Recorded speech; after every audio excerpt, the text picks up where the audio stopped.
एक मिनट, तो आपको भ्रामक दावे सिर्फ बाबा रामदेव के दिखते हैं? आपको भ्रामक दावे समाज में और कहीं नहीं दिख रहे हैं? कोई कंपनी नहीं कर रही है भ्रामक दावे? एक एनर्जी ड्रिंक के नाम पे आप बेच रहे हो कि उसको पीने के बाद डर के आगे जीत है। उसके बाद एक आदमी मोटरसाइकिल उठाता है और वो बिल्डिंगों के ऊपर स्टंट्स कर रहा है। ये भ्रामक दावा नहीं है कि ये एनर्जी ड्रिंक पीने के बाद आप स्टंटमैन बन जाएंगे? एक क्रीम है फेयर एंड लवली, वो दावा करती है कि 14 दिन में गोरे हो जाओगे आप। कितनों को गोरा बना दिया उसने? पूरा हिंदुस्तान गोरा हो जाना चाहिए था फिर तो। मैं ये कह रहा हूं कि आप समझ नहीं रहे हैं इस बात को। योग और आयुर्वेद जो है वो भारत की परंपरा है, भारत की आत्मा है। और वो व्यक्ति जिसकी बात आप कर रहे हैं, हम लोग कितना खुश हो रहे हैं। मुझे तो दुख इस बात पे है कि जनता कितनी खुश हो रही है। तुम्हारा क्या ले गए वो बाबा रामदेव? तुम्हारा क्या ले गए? जनता खुश हो रही है कि लाला रामदेव को दिखा दी औकात कोर्ट ने। तुम्हारा क्या, तुमने क्या जीत लिया उस पर?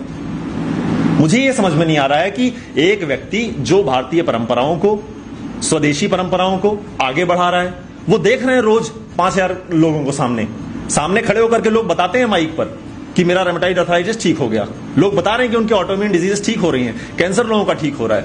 बस ये है कि अभी रिसर्चेस नहीं हुई हैं उस पर। आज के 20 साल पहले, 50 साल पहले अगर आपको कोई कहता कि मोबाइल से वीडियो कॉल भी की जा सकती है, आमने सामने देख सकते हैं एक दूसरे को, मानते आप? नहीं मानते। लेकिन आज आप मानते हैं उस बात को। तो ऐसी रिसर्च की जरूरत है ना। आप ये कहिए कि आयुर्वेद में और रिसर्च की जरूरत है, मैं मानता हूं। योग में और रिसर्च की जरूरत है, मैं मानता हूं। लेकिन आप ये कह रहे हैं कि अब आप विकिपीडिया खोल के देखिए, उस पर लिखा है कि ये स्यूडो साइंटिफिक है। विकिपीडिया एक ऑथेंटिक सोर्स ऑफ इंफॉर्मेशन है। उस पर लिखा हुआ है आयुर्वेद प्रैक्टिसेस जो हैं वो स्यूडो साइंटिफिक हैं। आप किस आधार पर इस बात को कह रहे हैं? कोई आधार है आपका इस बात का? आप एक जिम्मेदार प्लेटफॉर्म है। इंडियन मेडिकल एसोसिएशन, नाम के आगे इंडियन लगा लिया है उन्होंने, तो इससे लग रहा है कि ये सरकारी संस्था है, भारत सरकार उसके विरोध में।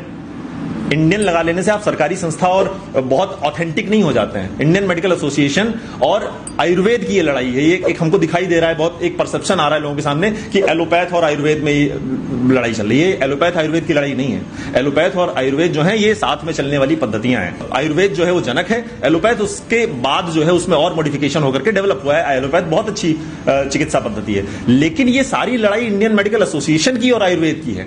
इंडियन मेडिकल एसोसिएशन आयुर्वेद को क्वैकरी कह रहा है। क्वैकरी का मतलब जानते हैं आप? Fraudulent practices, fraud. और हमको, आपको शर्म नहीं आ रही है? आने वाले समय में आपको पता है क्या होने वाला है? आने वाले समय में ये जितनी भी योग की प्रक्रियाएं हैं, जितनी भी आयुर्वेद की औषधियां हैं, ये सारी औषधियां अलग अलग नामों से विदेशों में, पश्चिमी देशों में पेटेंट हो जाएंगी। और आप बैठे रहिएगा इसी मिथ्या अहंकार को लेकर के कि आप सब कुछ हासिल कर लेंगे एक दिन। जितनी एक्सरसाइजेज आपकी हुआ करती, जो मार्जारी आसन है उसको कैट पोज के नाम से पेटेंट कर लिया गया है।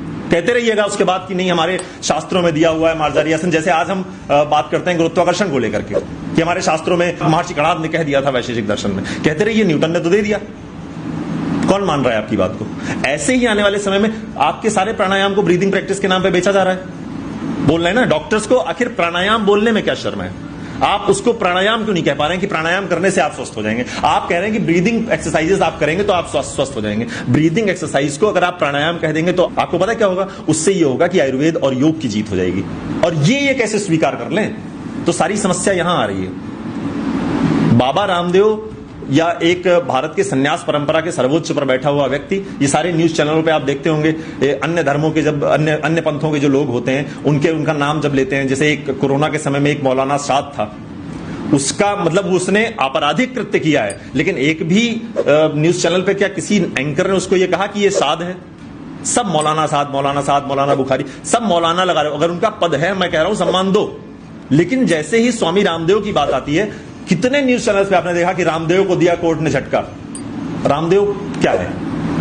भारत के सन्यास परंपरा का अपमान कर रहे हैं आप। कोई आपराधिक कृत्य नहीं किया है बाबा रामदेव ने। अगर स्वामी रामदेव इस देश की सन्यास परंपरा का प्रतिनिधित्व करते हैं तो आपकी ये जिम्मेदारी है कि आप उनको सम्मान दें। आप क्यों नहीं दे रहे? क्योंकि हम बहुत सहिष्णु हैं।